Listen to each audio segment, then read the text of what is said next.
That August afternoon, the cicadas were yelling, the kind of heat from the deep south that makes church clothes stick to skin and softens asphalt. Georgia, Augusta, 2004. It was just another Sunday. However, it wasn't. After the service, families gathered in the parking lot of Pleasant Grove Baptist Church, fanning themselves with bulletins while kids' laughter pierced the muggy air. 7-year-old Kayla Louise Day was dressed in her favorite yellow dress with white daisies. Jennifer, her elder sister, can recall that particular detail with surgical accuracy. She had a yellow dress, white patent leather shoes, and an unforgettable lopsided smile due to the space between her two front teeth. 3 generations of the Day family had attended Pleasant Grove. Every Sunday, their grandmother continued to play the organ. In the choir, their mother sang. Their dad was a deacon. This was their village, their community, and their safety net. Because of this, what transpired next defied all intuition and presumptions about how the world should labor. Kayla had been standing in the 3rd row from the church entrance, next to their mother's Buick LeSabre. At the age of 13, Jennifer was discussing the impending lock-in event with her friends from the youth group. Their mom was coming out of the church to get a purse that she had left in the pews. Their dad was at the front door, greeting and shaking hands with Pastor Williams. The parking lot was stuffed with people, witnesses, neighbors, family, and friends who had known the Days even before the girls were born. Jennifer turned her face away for 30 seconds, maybe 45. She was laughing at a joke that her friend Ashley had made about the youth pastor's terrible jokes. When she looked back, Kayla wasn't there. Not just gone, disappeared. The yellow dress, the crooked smile, the 7-year-old girl who had been right there, probably even holding the warm metal of their mother's car door, gone. Jennifer called her name, once, twice, her voice getting louder, panic mixing in with her words. On the 3rd call, people, adults, were turning. After the 4th, people were running. The Pleasant Grove parking lot was not big. There were probably only 50 cars, all parked tightly and in neat rows. Chain-link fence enclosed the lot on 3 sides. The church building was on the 4th. There were 2 exits, one leading to Peach Orchard Road, the other to Wheeler Road. Both of them could be seen from where Kayla was standing. People who were there, witnesses to the events, will later tell investigators the same unbelievable truth. No car left the scene at full speed. No vehicle departed in a hurry. No stranger was seen coming towards children that afternoon. All adults in that parking lot within 3 minutes were searching. Within 7 minutes, someone had called 911. And within 12 minutes, the Richmond County Sheriff's Department arrived to find 60 people, churchgoers all of them, searching a place not bigger than a high school basketball court. Kayla Louise Day had vanished in broad daylight from the very center of her community. She had gone among people who would have died for her protection, and yet she had disappeared like morning dew on Georgia clay, leaving only those questions that would haunt Augusta for the next 16 years. The investigation was immediate, but it was wrong from the start.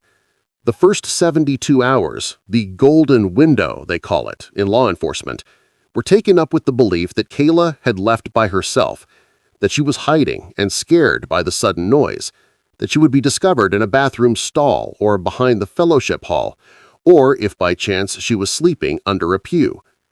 The Pleasant Grove Baptist Church, however, was searched twice very thoroughly. Canine units from Columbia County were there, but the search turned out to be unsuccessful. Dogs tracked her scent, starting from the parking lot up to the fence line. After that point, they lost it totally, as if she had disappeared into thin air. Investigators questioned all the people who were there on Sunday. 63 people, 63 statements. The trend was consistent and chilling. Kayla had been there, and then she hadn't. No fight, no cry, no noise. Mrs. Geneva Martin, a witness who had been standing 4 cars away, informed deputies that she had been watching the parking lot constantly as she was concerned about her grandchildren running between the cars. She did not see any strangers, unfamiliar cars, or anything that was out of the ordinary. It was the surveillance footage that was supposed to clear everything up. 2 security cameras had been recently installed in Pleasant Grove, one to cover the front door and the other to keep an eye on the parking lot.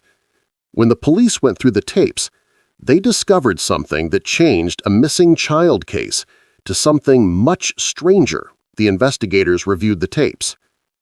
The camera angle captured 70% of the lot, including the Day family's Buick. The timestamp showed that Kayla was standing next to the car at 12:43 p.m.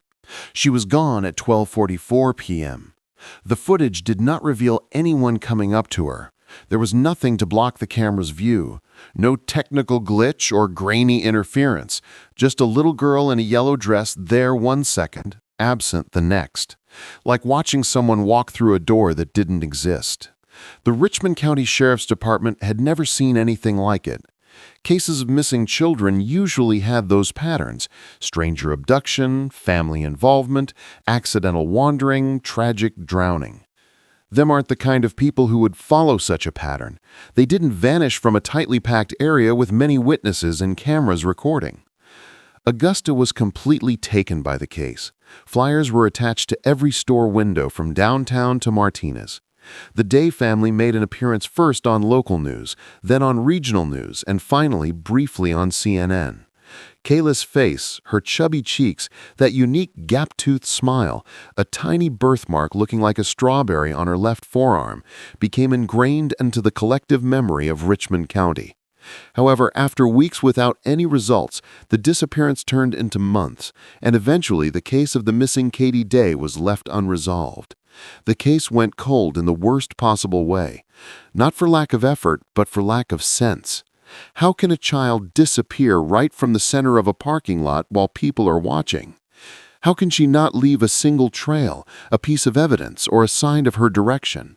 How can she disappear so thoroughly that even bloodhounds failed to find her scent at a fence line? These were the questions that would haunt Jennifer Louise Day every single day for the next 16 years. Questions that would lead her to quit high school, see 3 different therapists, and carry guilt so heavy that it would bend her spine. She had turned her back for 30 seconds. She had been laughing while her little sister was being erased from existence. And for 16 years, the answer to what happened that August Sunday in Augusta, Georgia, would remain inaccessible behind a baffling enigma, a locked-room paradox in broad daylight. A magic trick done before witnesses who saw nothing because there was nothing to see. Until a photograph appeared on Instagram in April 2020 that would reopen the case like an unhealed wound suddenly bleeding again. A photograph that would be the proof of Kayla Louise Day not disappearing into thin air.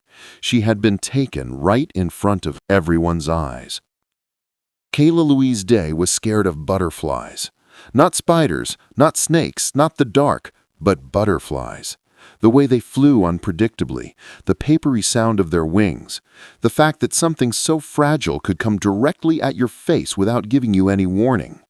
Her mother, Patricia Day, would tell the investigators this detail during the first interview, her voice breaking on the word butterflies, as if the exactness of the fear made her daughter more real, more present, more taken.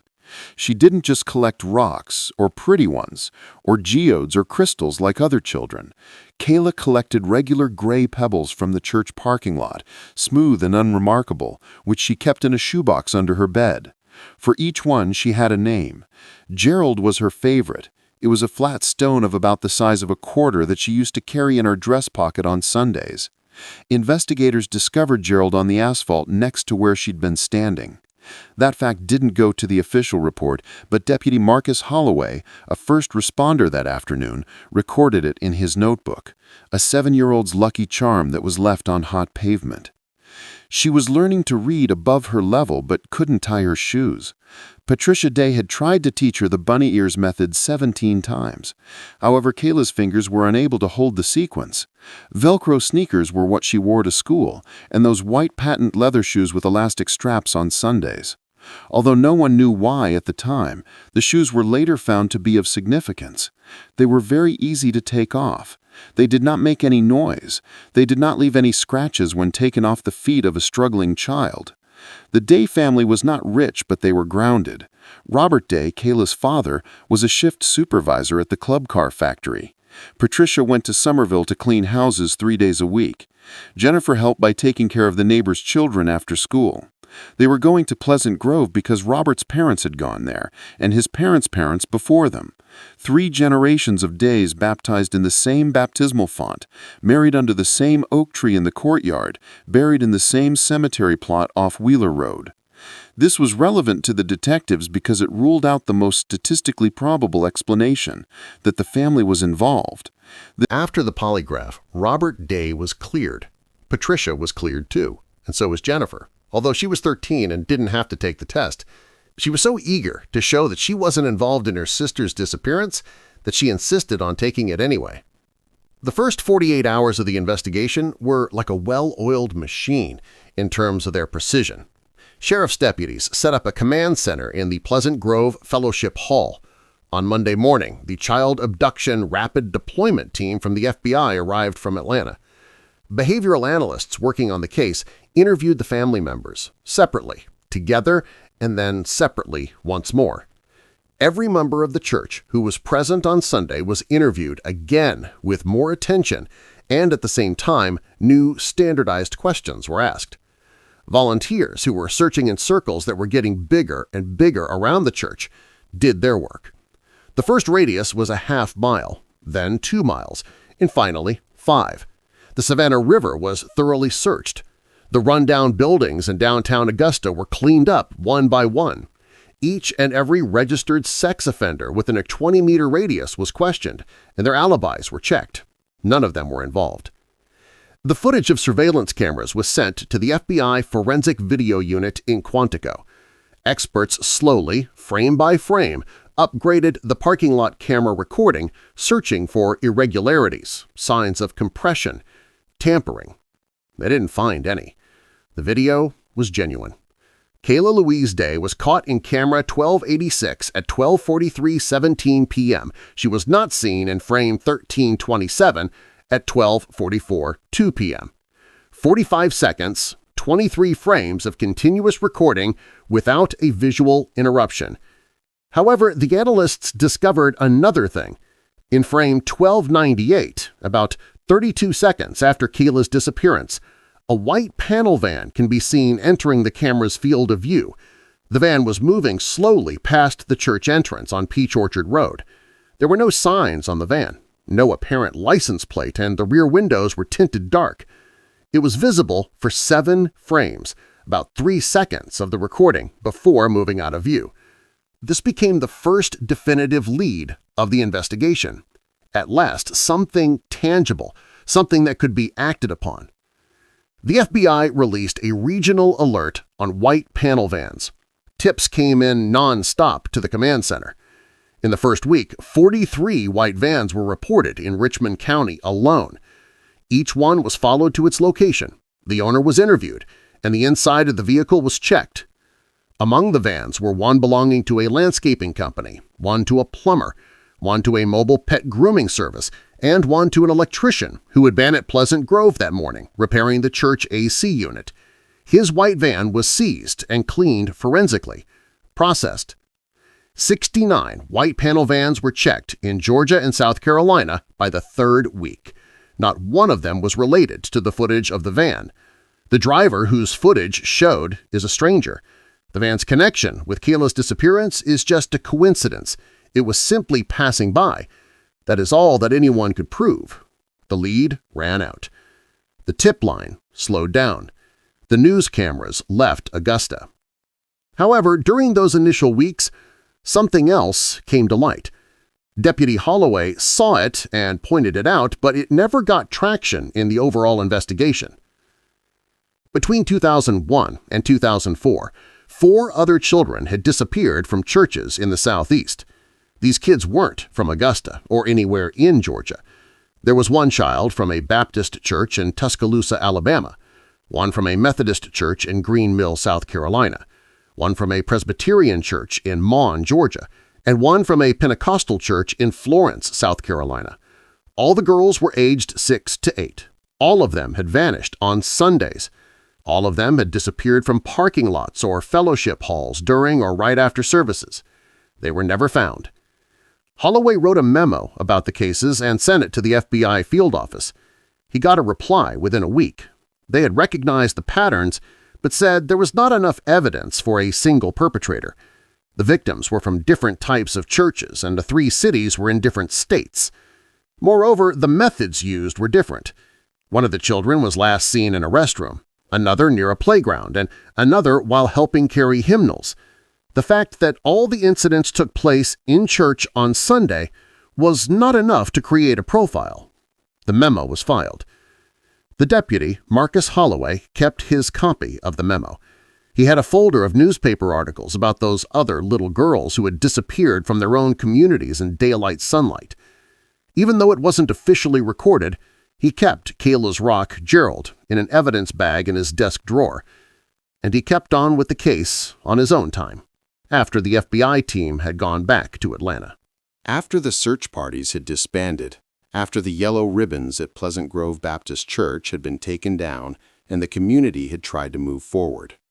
This is because Holloway had a daughter the same age as Kayla, because he was the one who had to tell Patricia Day that the case had gone cold after the first 72 hours, because he saw Jennifer Day's face fall and the guilt she felt was so overwhelming that it seemed like a physical blow. And he couldn't let go of the feeling that the white van was not the answer, and that in those 45 seconds, something else had happened.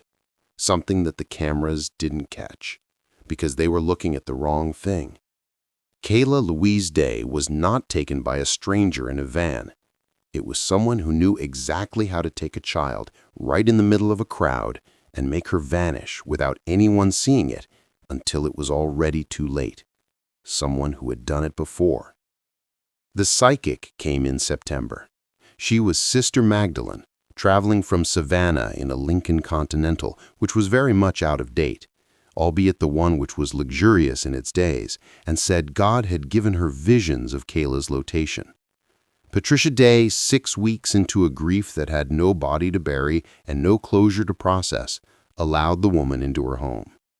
Sister Magdalene grabbed Kayla's yellow dress, shut her eyes, and stated that the kid was near water, near trains, near a place with red bricks. She said the girl was alive. She was calling for her mother. She was definitely in South Carolina, maybe in North Carolina, or somewhere with Carolina in the name. The clue was rubbish. Deputy Holloway was aware of it within 5 minutes of interviewing Sister Magdalene. But the Day family didn't have the luxury of doubting the truth. They visited every town with Carolina in its name that was within 300 meters. They searched the riverbanks that were by railroad tracks. They knocked on the doors of red brick buildings starting from Hilton Head to Charlotte. They didn't find anything except the empty confirmation that hope can be a weapon that hurts the person who possesses it. Sister Magdalene was there first, but she wasn't the only one.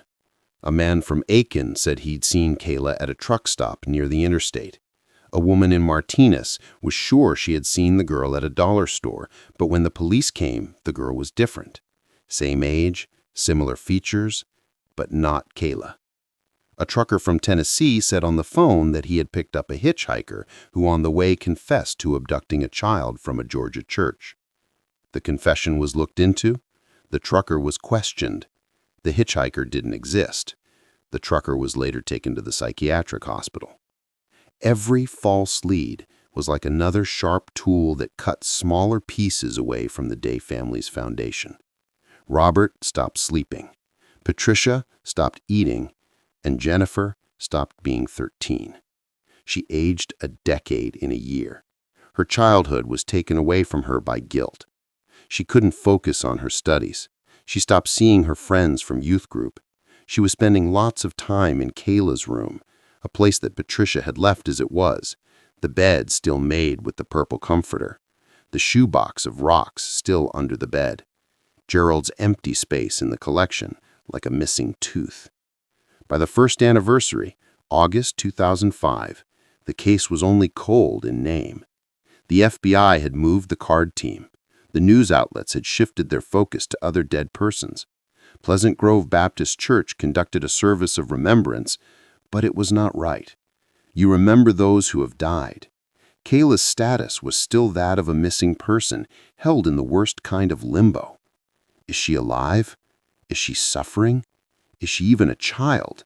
Or has someone deleted her so completely that the girl she was is dead, even if her body hasn't? The Day family made a habit of it.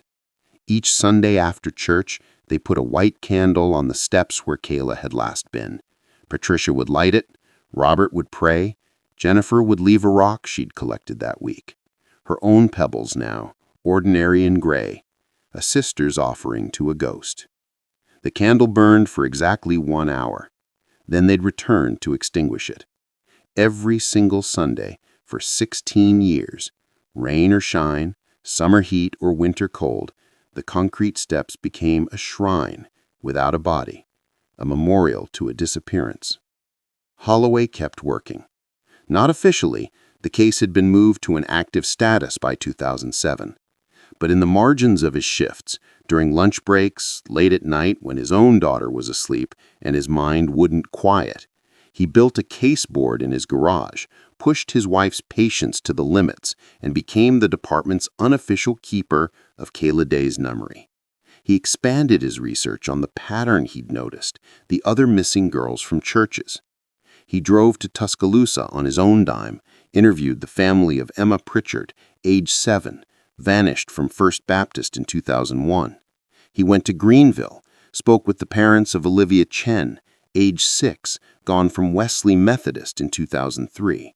He went to Macon, met the grandmother of Destiny Washington, age 8, disappeared from Grace Presbyterian in 2002.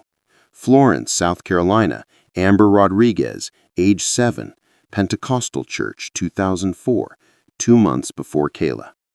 5 girls, 4 states, 3 years. All churches, all Sundays, all parking lots or fellowship halls, all during or immediately after services. None found. Holloway compiled everything into a binder 3 inches thick. He sent copies to the FBI's Behavioral Analysis Unit, to the Georgia Bureau of Investigation, to the National Center for Missing and Exploited Children. The response was consistent. Interesting, but insufficient for federal coordination. The girls looked different. The denominations varied. The methods weren't identical. Without physical evidence linking the cases, it remained speculation. But Holloway saw what the analysts didn't.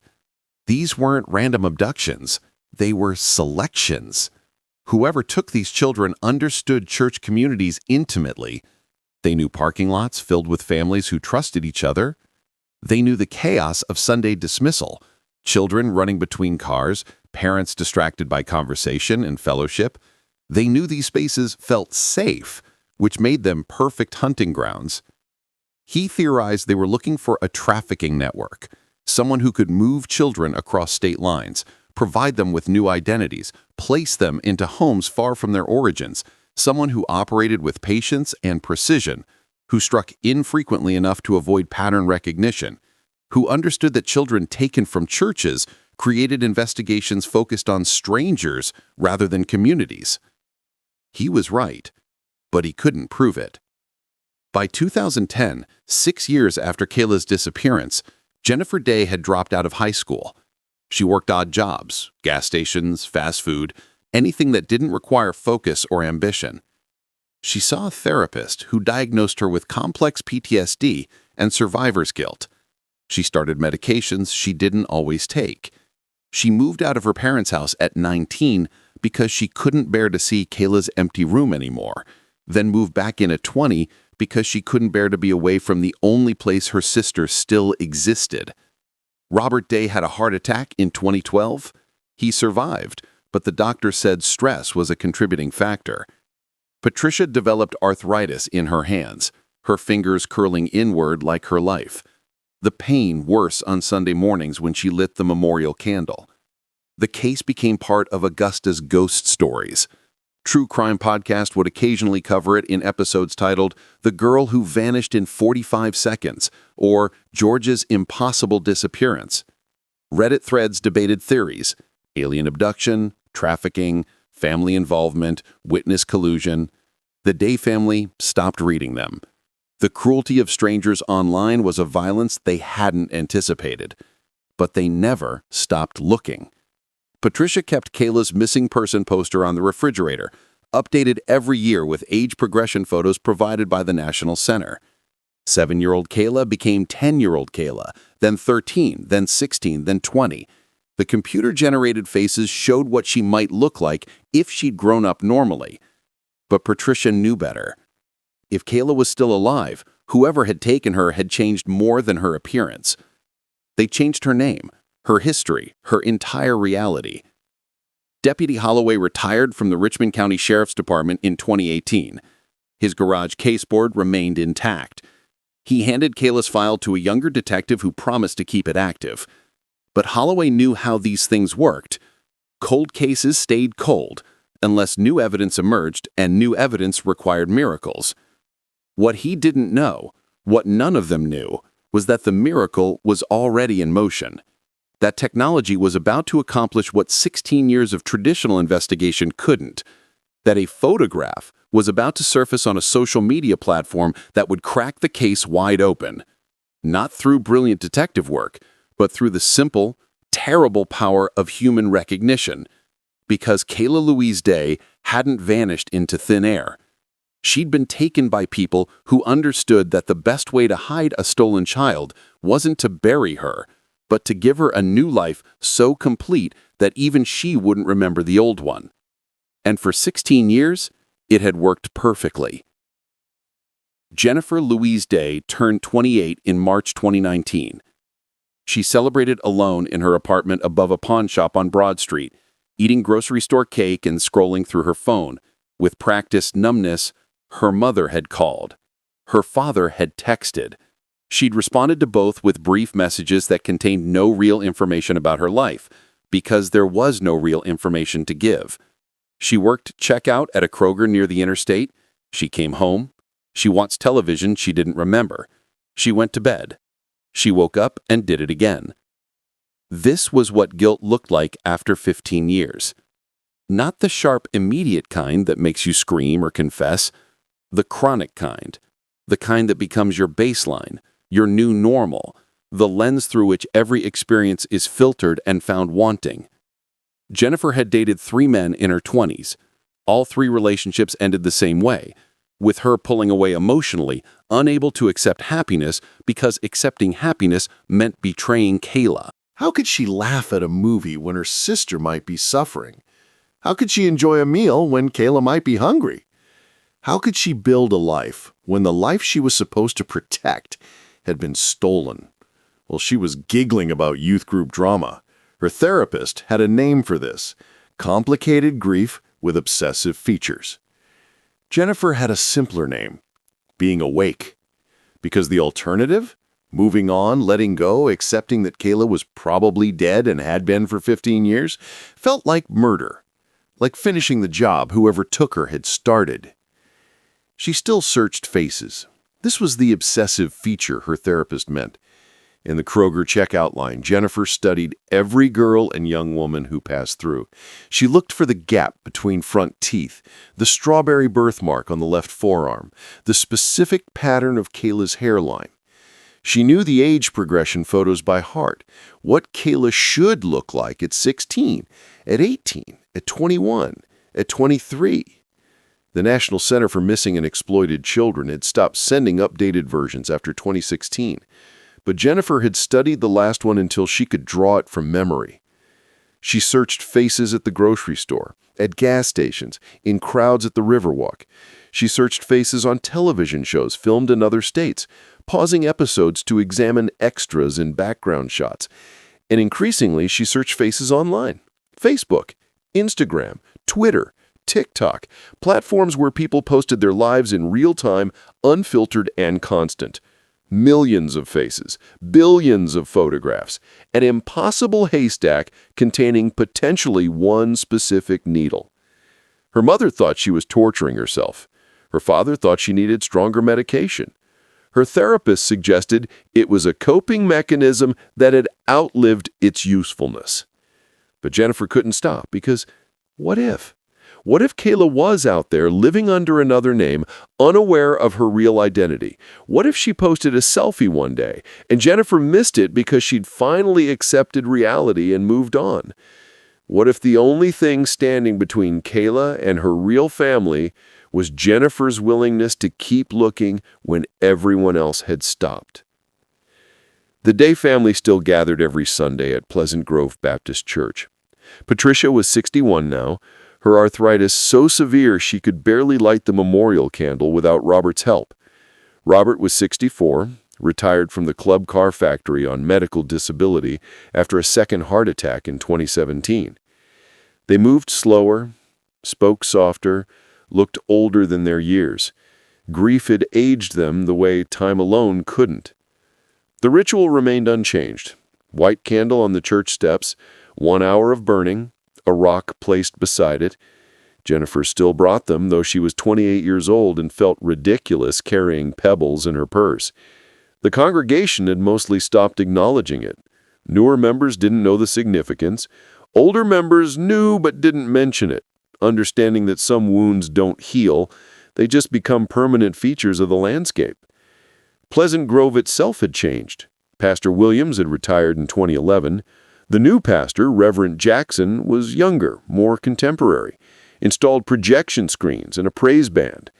The church had security cameras now, not 2, but 8, covering every angle of the parking lot and building. Doors were locked during services except the main entrance, which had a volunteer stationed as greeter and unofficial guard. The fellowship hall had a check-in system for children's ministry that required photo ID and background checks. These changes came too late for Kayla, but they existed because of her. The Day family knew this. It was the coldest comfort imaginable that their daughter's disappearance had made other children safer while she herself remained lost. August 2019 marked 15 years. The Augusta Chronicle ran a retrospective piece. 15 years later, what happened to Kayla Day? The article was respectful, factual, and ultimately pointless. It contained no new information, no fresh leads, no reason for publication except the arbitrary significance of the number 15. Patricia refused to be interviewed.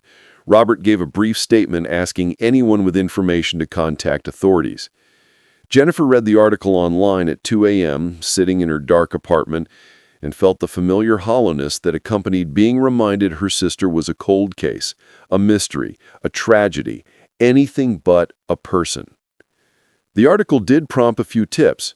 A woman in South Carolina claimed she'd seen Kayla at a Walmart in 2018. A man in Florida said he'd sold drugs to someone who confessed to the kidnapping. A teenager in Texas messaged the family's Facebook page saying Kayla had appeared to her in a dream. All were investigated by the Richmond County Sheriff's Department's Cold Case Unit, a unit that now consisted of one part-time detective who handled 73 unsolved cases. All led to nowhere.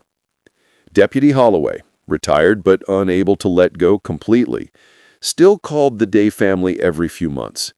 He was 72 now, dealing with his own health issues, but the case haunted him.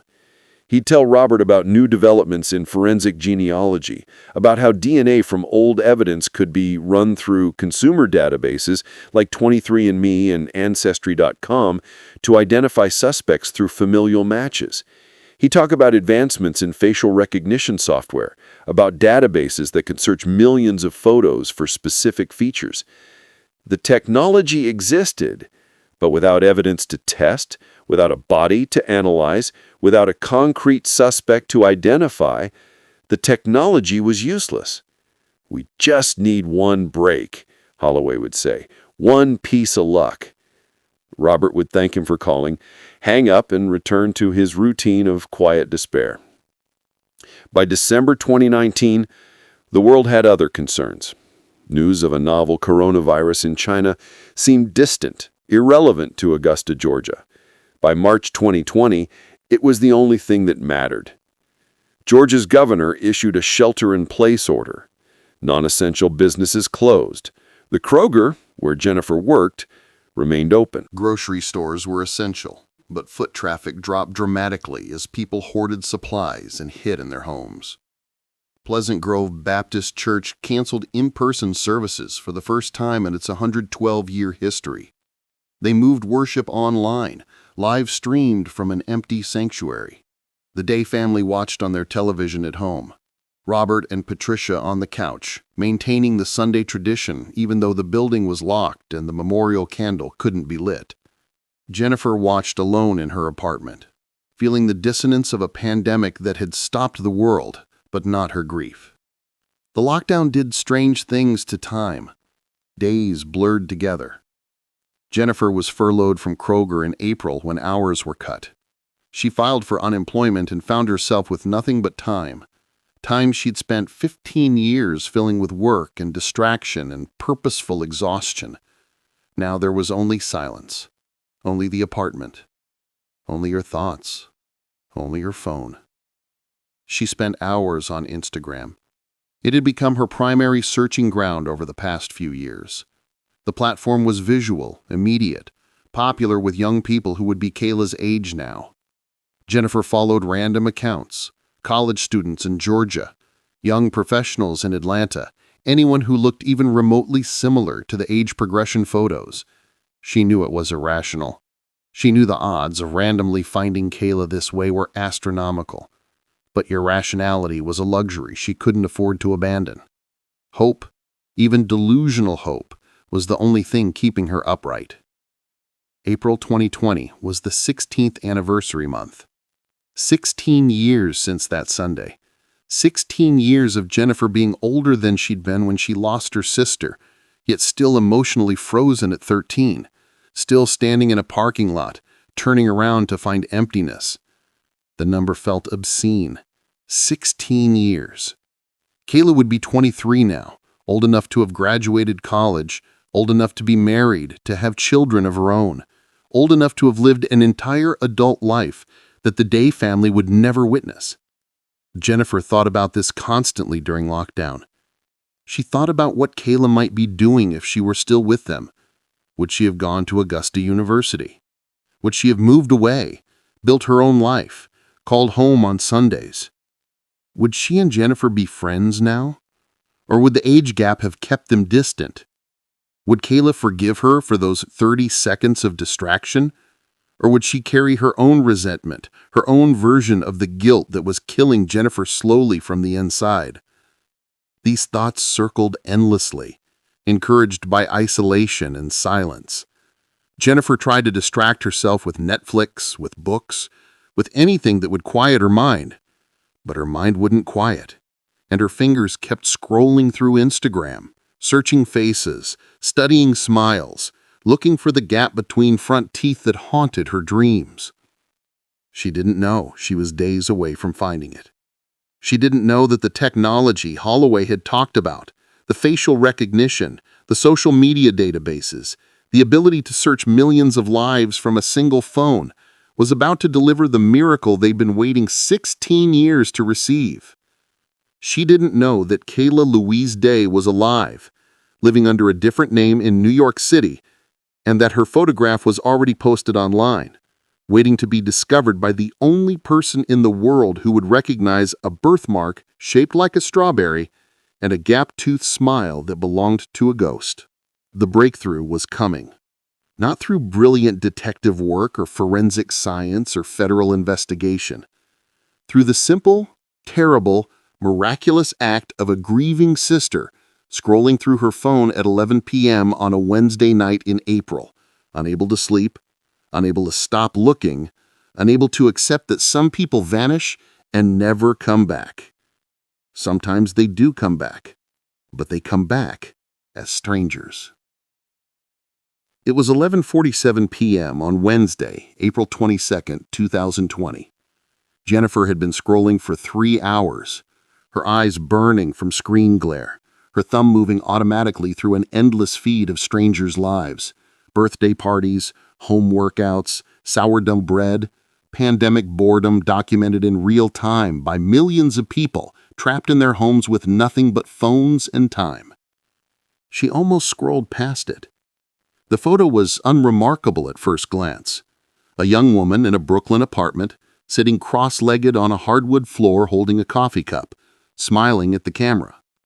The caption read, "Day 37 of quarantine and I've reorganized my bookshelf twice. Send help.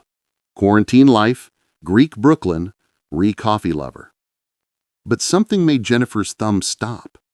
Some unconscious recognition that bypassed her rational mind and triggered a full-body response before she even understood why. Her heart rate spiked. Her breath caught. She stared at the photo, her brain struggling to process what her nervous system already knew. The gap between the front teeth. Not just any gap, the specific spacing, the way the left incisor sat slightly higher than the right, creating an asymmetrical smile that was utterly distinctive. Jennifer had spent 16 years memorizing that gap from photographs. She had studied it in the last school picture Kayla had taken, in candid shots from church picnics, in the age progression images that showed how it might look on an adult face. This was it. This was the gap. Her hand started shaking. She zoomed in on the photo, her fingers clumsy and urgent. The young woman was 23, maybe 24? Dark hair, longer than Kayla's had been, but with the same slight wave. Round face that had thinned with age but retained the same basic bone structure. And there, visible because the woman was holding the coffee cup with her left hand, forearm exposed, a birthmark, strawberry-shaped, on the left forearm, exactly where it should be.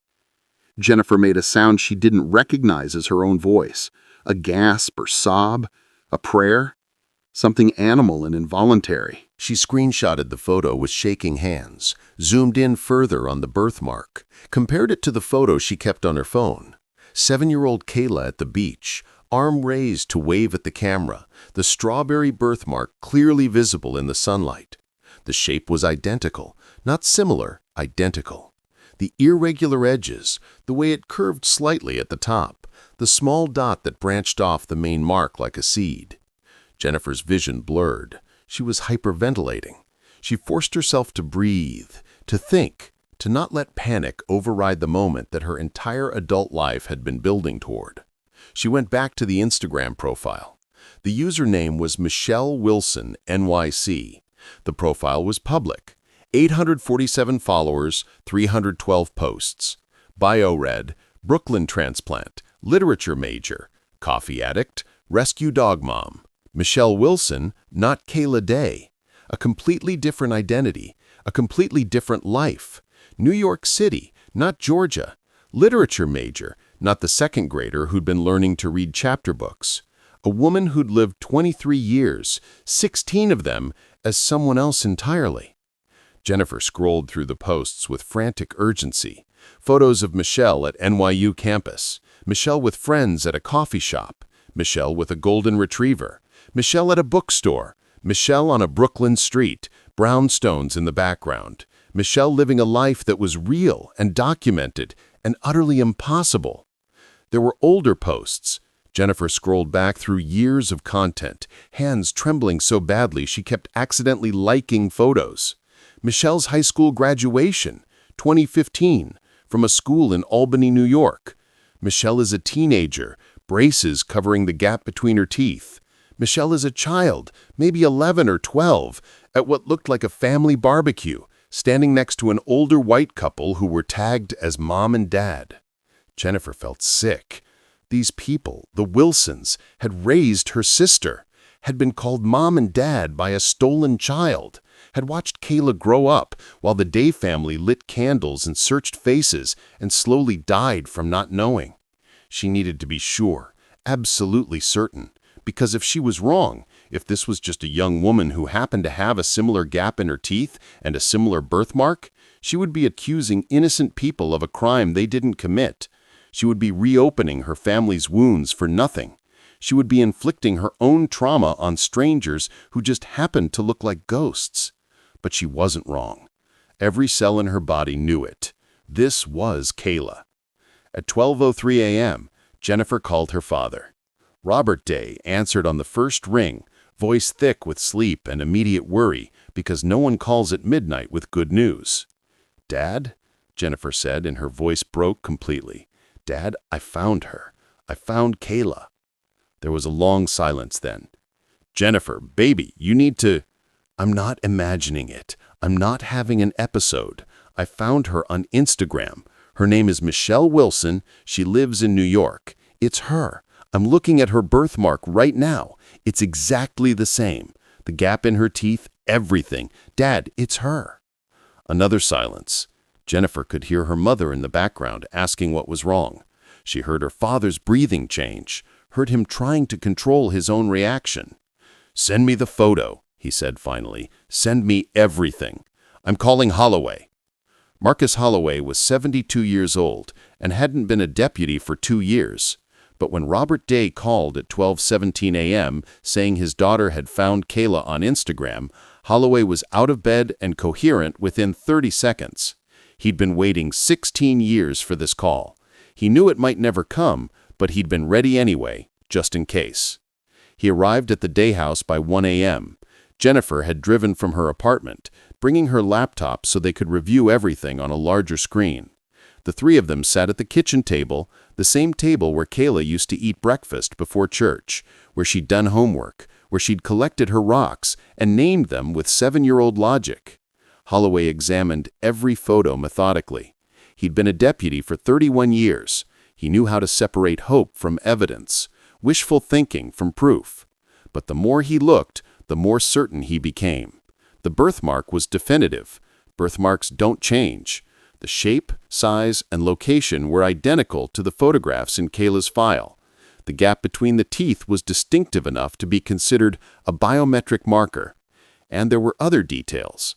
The slight asymmetry of Michelle Wilson's earlobes, the specific pattern of her hairline, the way her left eyebrow arched higher than her right. All matched the 7-year-old child who disappeared from Pleasant Grove Baptist Church in 2004. "We need to contact the Richmond County Sheriff's Department immediately and the FBI. This is going to require coordination." "What if we're wrong?" Patricia asked. She'd been silent until now, standing in the kitchen doorway, afraid to come closer, afraid to hope. "What if it's not her?" "Then we apologize and move on. But, Mrs. Day, I don't think we're wrong." The call was made at 2:30 a.m. to Detective Sarah Chen, who now headed the cold case unit at Richmond County. Chen was initially skeptical. She'd fielded dozens of false Kayla sightings over the years, but Holloway's involvement and the quality of the photographic evidence convinced her to act immediately. By 4 a.m., she'd contacted the FBI's field office in Atlanta. By 6 a.m., agents were reviewing the Instagram profile and initiating contact with NYPD. The investigation moved with the speed that only comes when a cold case suddenly ignites. The FBI's Violent Crimes Against Children unit took point. They obtained Michelle Wilson's records from NYU, her employment history, her driver's license photo.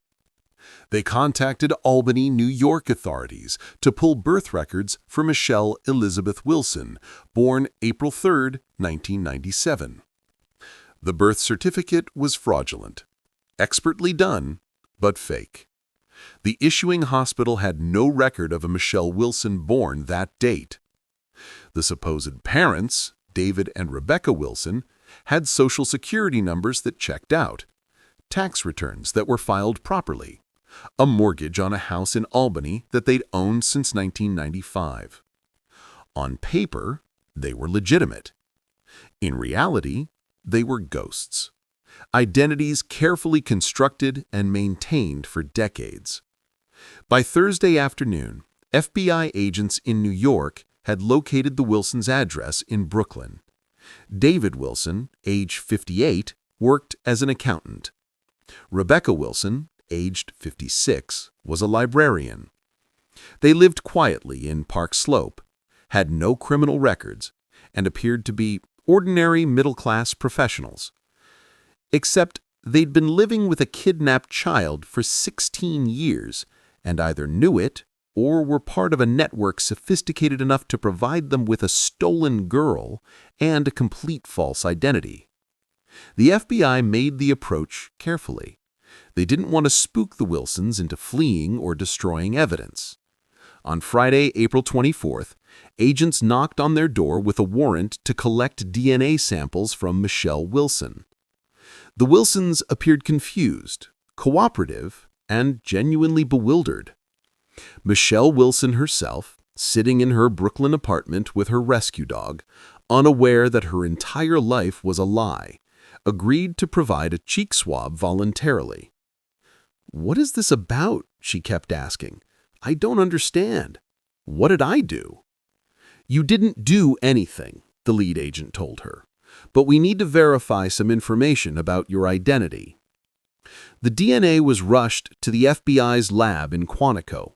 The results came back Monday morning. 99.9% probability that Michelle Elizabeth Wilson was biologically related to Robert and Patricia Day. Mitochondrial DNA confirmed maternal lineage to Patricia. Y chromosome markers confirmed paternal lineage to Robert. Michelle Wilson was Kayla Louise Day.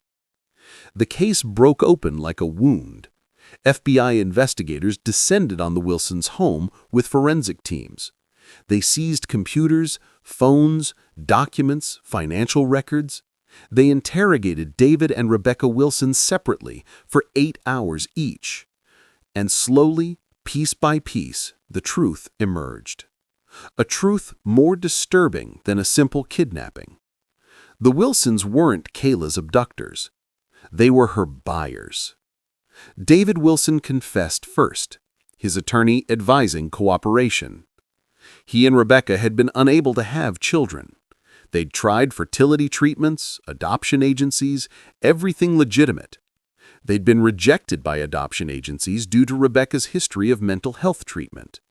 In 2003, through connections David wouldn't name, they'd learned about an alternative option, a private network that facilitated adoptions outside legal channels.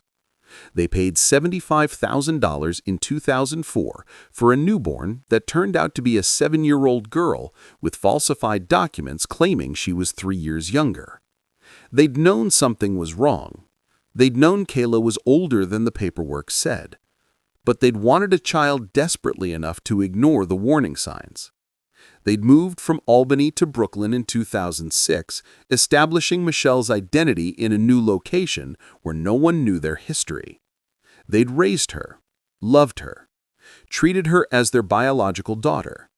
They'd convinced themselves she'd been given up willingly by a mother who couldn't care for her. But they'd known. Deep down, they'd always known. Rebecca Wilson, in her interview, broke down completely. She had nightmares for years. She sobbed. She kept calling for her mama. We told her she was her mama and daddy now, that she was safe. Eventually, she stopped asking. Eventually, she forgot. We thought we were saving her. We thought, "You thought you could buy a child and pretend she wasn't stolen?" the agent said flatly. The network was larger than anyone had anticipated. The FBI traced the Wilsons' payment to a shell corporation in Delaware, which connected to a larger operation that had been facilitating illegal adoptions across the eastern United States since the late 1990s.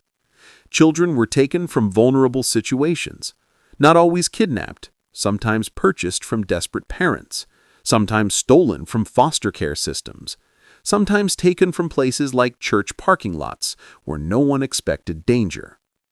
Kayla had been one of at least 30 children moved through the network. The other missing girls Holloway had identified: Emma Pritchard, Olivia Chin, Destiny Washington, Amber Rodriguez. Their cases were reopened immediately. If Kayla had survived, maybe they had too. Maybe they were living under different names in different cities. unaware they'd been stolen, raised by people who'd paid for the privilege of pretending. But for the Day family, these broader implications barely registered. The only thing that mattered was that Kayla Louise Day was alive. Their daughter, their sister, was breathing and walking and living in Brooklyn, New York. She'd survived 16 years. She'd gone to high school and college. She had friends and a dog and a life. The problem, the unbearable, crushing problem, was that Kayla Louise Day didn't exist anymore. The woman in Brooklyn was Michelle Wilson. She had 23 years of memories as Michelle. She had no conscious recollection of being Kayla, of living in Augusta, of a family who'd lit candles every Sunday for 16 years. The reunion was going to happen, but it wasn't going to be a reunion. It was going to be an introduction to a past that the woman in Brooklyn didn't remember and might not believe. And Jennifer, who'd finally found her sister after 16 years of searching, was about to discover that some disappearances are permanent, even when the person comes back. Because the girl she'd lost at 13 was gone forever, replaced by a woman who'd been stolen so completely that even returning her required stealing her again, this time from the only identity she'd ever known.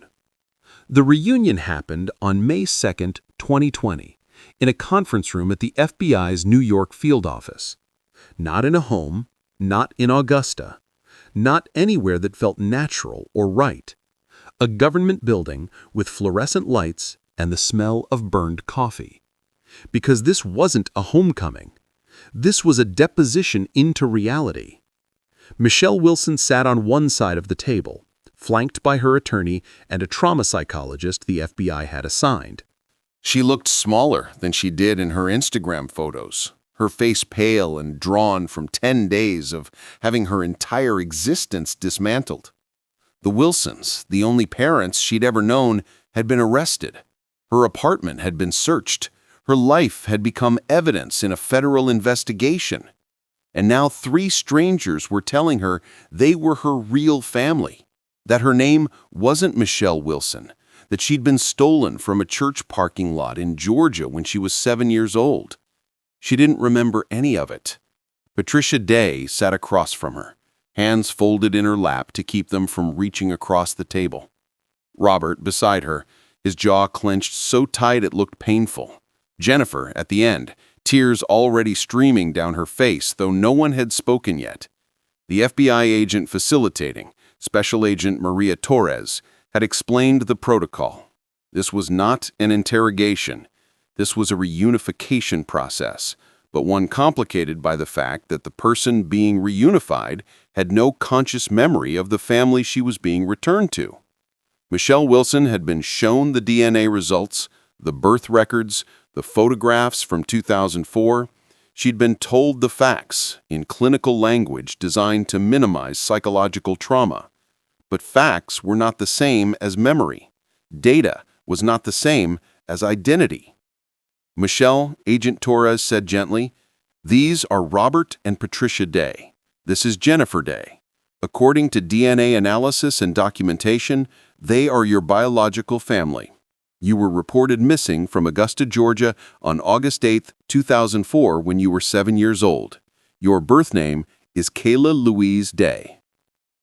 Michelle looked at them like they were speaking a foreign language. Her eyes moved from face to face, searching for recognition that didn't come.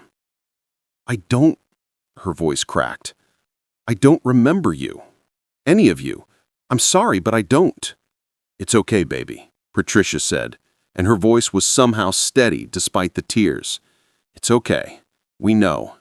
We're just grateful you're alive." "But I'm not." Michelle's hands twisted together on the table. "I'm not Kayla. I'm Michelle. I've always been Michelle. I don't know how to be someone else." This was the truth no one had prepared for. The miracle they'd prayed for had arrived, but it was wrapped in a loss that couldn't be undone. Kayla Louise Day was alive, but she was gone.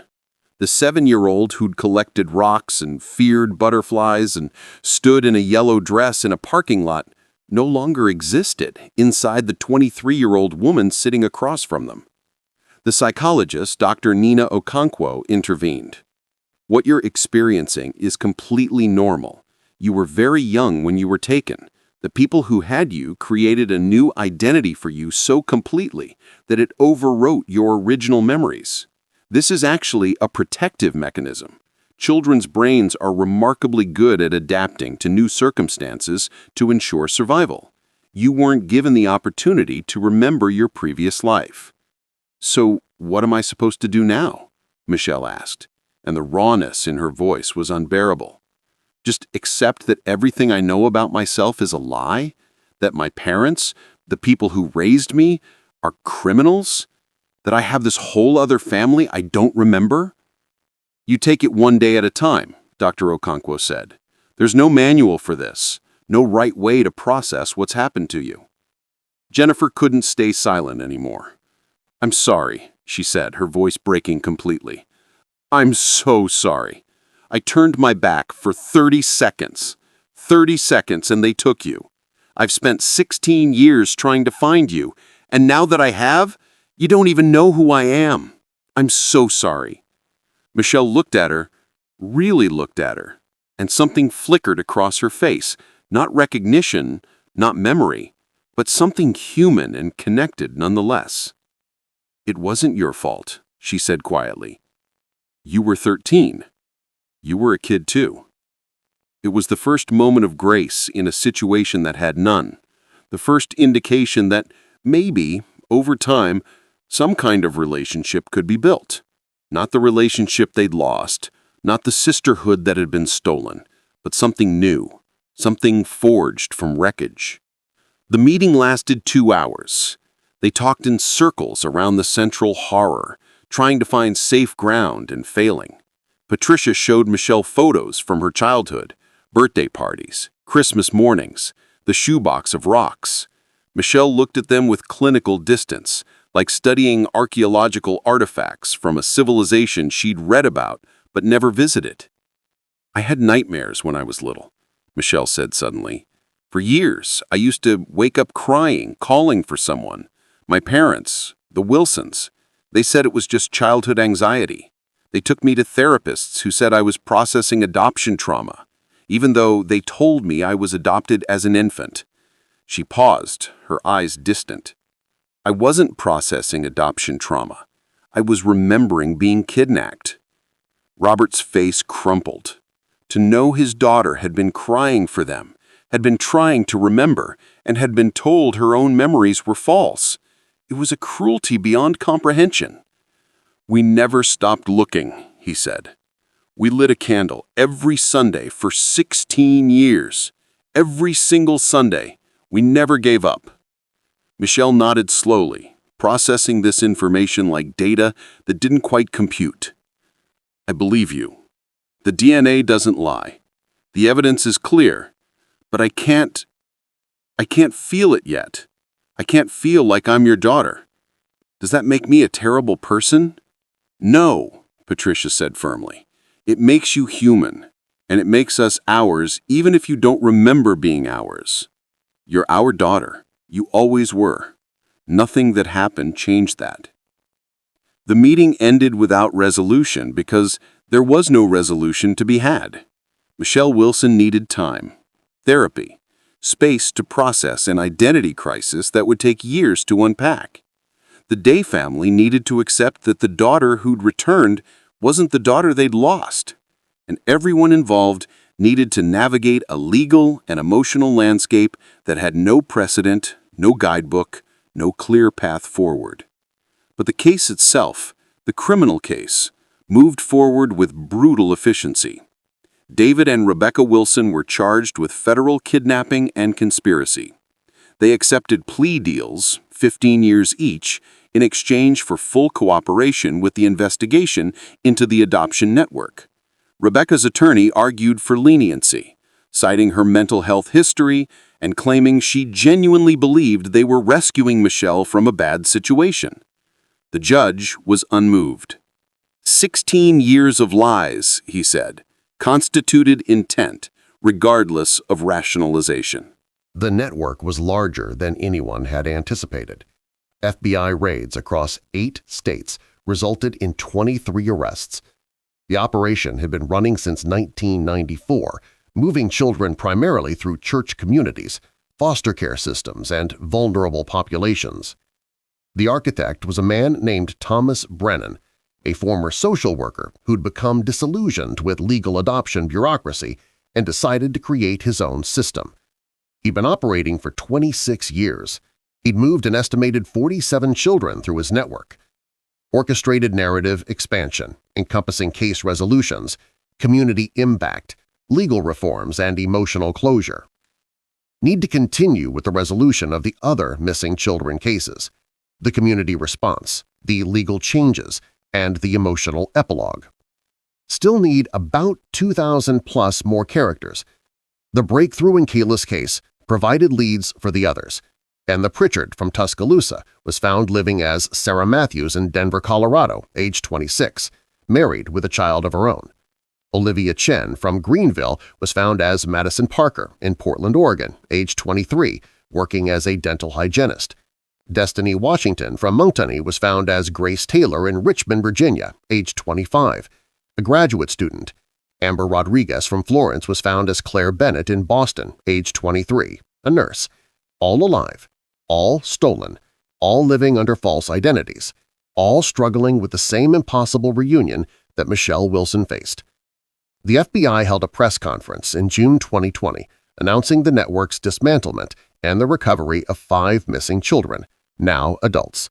The story went viral not just because of the scope of the operation, but because of how it was solved. Social media, a sister who wouldn't stop looking, an Instagram post during a pandemic lockdown, technology succeeding where traditional investigation had failed for 16 years. Deputy Marcus Holloway was interviewed for the press conference.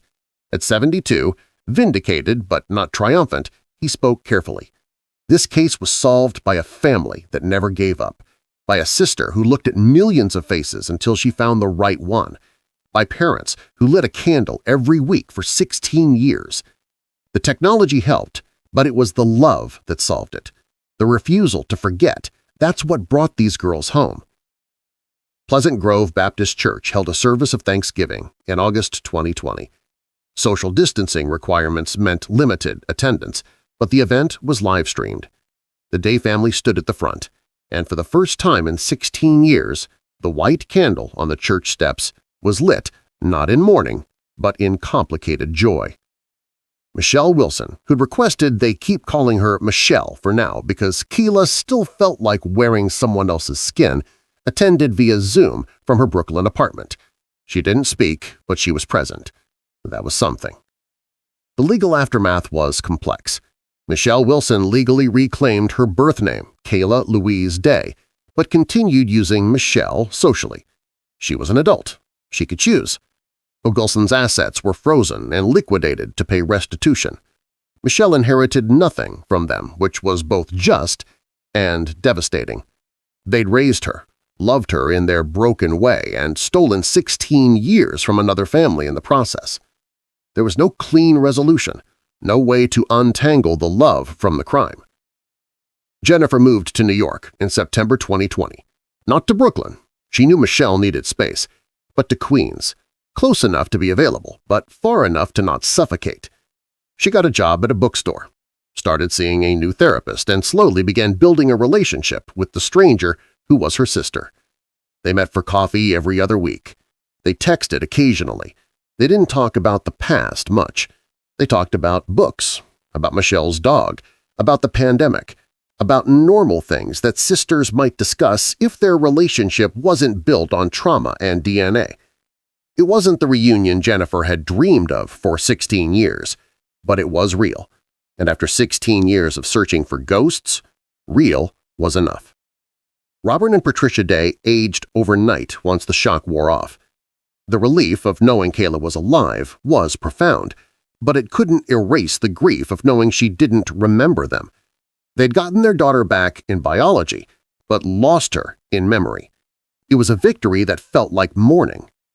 They traveled to New York twice that first year, awkward visits where they tried to be grandparents to a dog and make small talk with a daughter who called them by their first names. But Patricia kept photos of adult Kayla on her refrigerator now. Not age progression images, real photographs. Her daughter at 23, alive, holding a coffee cup, smiling with that gap between her teeth. It was something. After 16 years of absence, it was everything.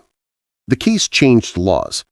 Georgia passed the Kayla Day Child Safety Act in 2021, requiring enhanced security measures at all facilities serving children, including churches, real-time surveillance, ID verification for child pickup, mandatory background checks for volunteers. Other states followed. By 2023, similar legislation had passed in 17 states, preventing parking lot abductions by making those spaces infinitely harder to operate in unnoticed. The other families, the Pritchards, the Chens, the Washingtons, the Rodriguezes, formed a support group for families navigating impossible reunions. They met virtually every month, sharing strategies for rebuilding relationships with children who'd become adults they didn't know. It was grief counseling and celebration simultaneously. Their children were alive. Their children were strangers. Both truths could coexist. On August 8, 2021, 17 years after Kayla's disappearance, the Day family gathered at Pleasant Grove Baptist Church.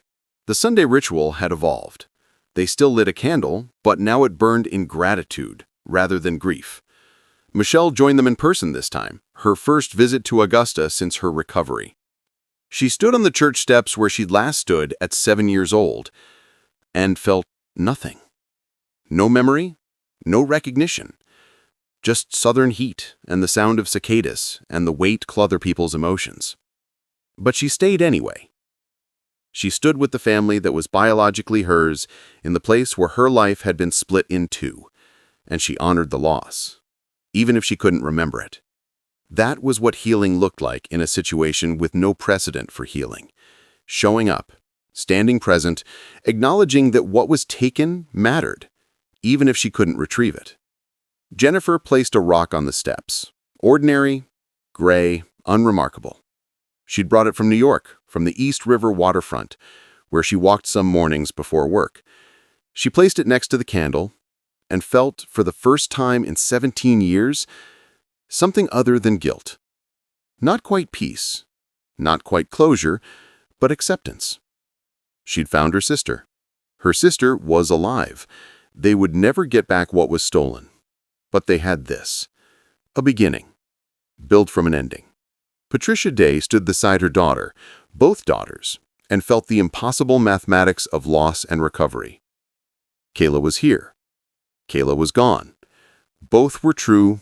Both would always be true. But she'd take this complicated truth over the absolute absence that had preceded it. She'd take coffee dates in Brooklyn and texts about books and the slow, painful process of becoming strangers who learned to love each other.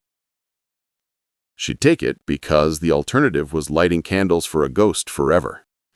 The candle burned for 1 hour, as it always had. But when it was extinguished, for the first time in 17 years, the Day family walked away together. All of them. Patricia and Robert, Jennifer and Michelle, who would spend the rest of her life reconciling two identities that could never be fully merged, but maybe eventually could learn to coexist in the same body, the same heart, the same complicated history. The truth had won, but the victory looked nothing like anyone had imagined. Justice had been served, but it couldn't give back what had been taken. Childhood memory. The simple knowledge of who you were before someone decided to erase you and make you someone else. Still, as they left the church parking lot that August afternoon, there was something in the air that hadn't been there for 17 years. Not closure, not healing, not even hope in its pure form, but presence. The simple, impossible miracle of all of them being alive at the same time, in the same place, breathing the same air. After 17 years of absence, presence was revolutionary. And sometimes when you've lost everything, presence is enough to build on. The candle would burn again next Sunday, and the Sunday after that, and every Sunday for as long as the Day family gathered. But now it burned for something different. Not for a missing child. For a family learning to exist in the wreckage. For a sister who'd searched until she found what everyone said was unfindable. For a woman learning to carry two names and two histories in one body. For the truth that came too late, but came anyway. For the knowledge that some disappearances end not with return, but with transformation. For the hard-won understanding that love doesn't require memory, it just requires showing up again and again, even when recognition doesn't come. Kayla Louise Day disappeared on August 8, 2004. Michelle Milson was found on April 22, 2020. Both were true, both were her. And slowly, painfully, beautifully, she was learning to carry both truths forward into whatever came next. The cicada screamed in the Georgia heat. The candle burned on church steps, and a family that had been broken for 17 years stood together in the ruins, building something new from what remained. That was the ending. Not the one they'd hoped for, but the one they'd fought for. And after 17 years of fighting, that made it sacred. Make sure you subscribe, hit the notification bell, and share this video with someone who appreciates true crime stories. Your support helps bring attention to cases that might otherwise be forgotten. What cold case do you think deserves more attention? Comment below. Every unsolved case represents a family still waiting for answers, still hoping for the closure that finally came to the Martinez family after nearly half a century of searching.